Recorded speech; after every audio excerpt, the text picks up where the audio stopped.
I'm Nate Yando from Health Matters. We're going to get into taking care of you for your best health and wellness.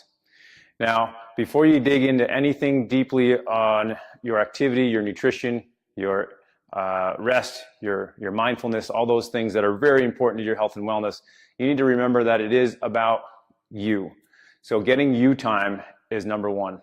Making sure that you are reflecting on what it is that you do already well for your health. What it is that you know are roadblocks or obstacles right now for your health. And what are some solutions?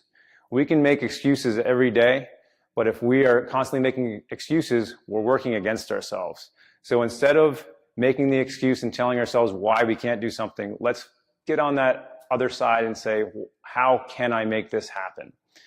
Identify those solutions, making a list, and brainstorm.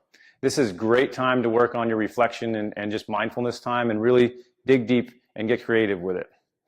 From there, once you've identified what's going to work best for you, thinking about your activity times, times to plan your food prep, times to just be alone. What about times with your relationships?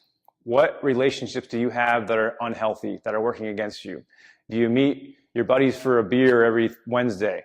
Do you have a certain game that you watch and you're always eating something unhealthy? Or do you meet weekly and go to a meal or just something that you know is not good for you? I'm not saying get rid of those friends. I'm not saying get rid of those experiences, but if we can tweak those experiences, those relationships that you have with food and the relationships that you have with people when you're consuming food can make a world of difference in your process.